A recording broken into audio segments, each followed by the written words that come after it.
my name is Amanda Wagner. I'm standing here at Tactile. It's our Carbondale location, our satellite location of Tac Fitness, which is in Basalt. I'm Amanda Wagner. I'm the girl in charge of the Awesome Club, as I like to call it. I want to take you guys through our mobility warm-up for this week. Mobility is really important. You hear us talking about it a lot. Mobility is the range that a joint can move through a motion. And so what makes that more important is that specifically our first exercise is on the shoulders, is that it helps prevent injuries, and it's a really great way to warm up the body. So the first exercise that we're going to work on is through with the PVC pipe. We call this the shoulder mobility workout. So basically what I'm going to do is I'm just going to extend this PVC over my shoulders through the full range of motion of the shoulder joint and back and over. For some of you that have tight shoulders, what you'll want to do is extend your grip on the PVC pipe so that you can get that full range of motion. If you still can't do it, you can bend your elbows a little bit and work through that. Another thing that we like to do with mobility work with the shoulders is just work this figure 8 pattern. What the PVC pipe helps us do is stabilize the shoulder joint and work the shoulders together and separately all at the same time. So we would do this for a minute. The next exercise is what we call the lat stretch. So you can put the same PVC pipe into the ground. You'll put your right hand on the bottom, left hand on the top. My knees are always loose, so anything that I do, I'm never locking my knees. So nice loose knees. I'm going to shift my hips back, hinge at the waist, and stretch through those lats. As I do that, I feel that stretch, so the lats are this muscle right on the side of the rib cage. They also support the shoulder. They're also what we call part of the core, so they also support the spine as well. I'm going to hold this for a couple of seconds. I'll come back up to tall, use my glutes as engagement, and then I'm going to switch my grip. So the right hand's going to go on the top, left hand on the bottom. From there, I can also work from side to side by shifting my hips as well. The next exercise is rotation of the hips and the thoracic spine.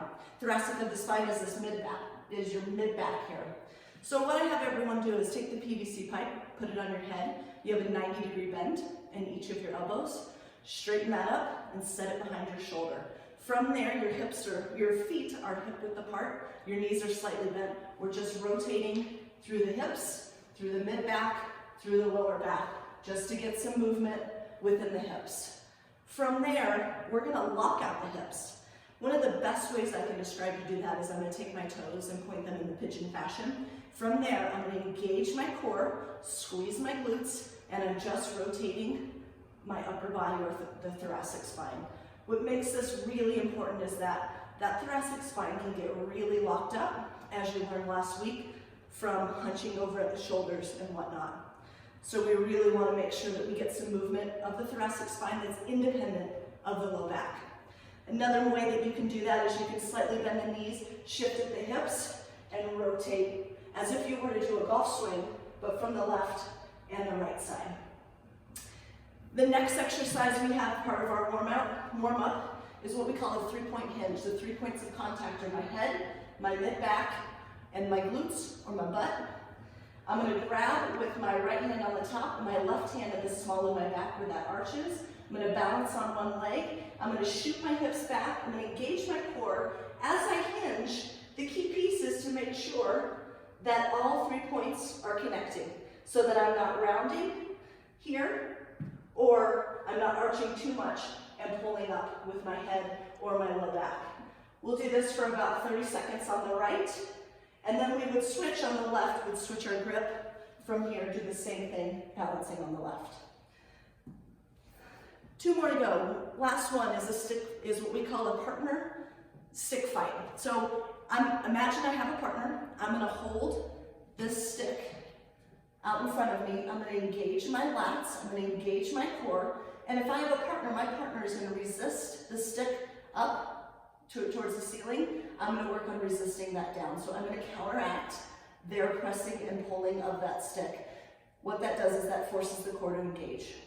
The key piece to remember is if we can't engage the core standing or laying down, we have no hope to engage the core if we're doing an exercise. So very, very key point. The last exercise that we have is what we call core engagement and breath work.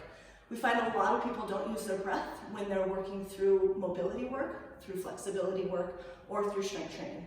And so one of the things that we do, as I inhale on the eccentric phase of the movement, I'm going to exhale on the concentric phase of that movement. So what that means simply is the eccentric is just my body coming down, concentric is my body coming up. Let's do that as if we were deadlifting. I'm going to turn to the side, feet are slightly hip width apart, knees are slightly bent. I'm going to inhale,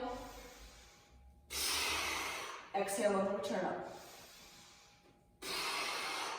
Another way you can do that is you can inhale, you can hold your breath, and then exhale on the way up.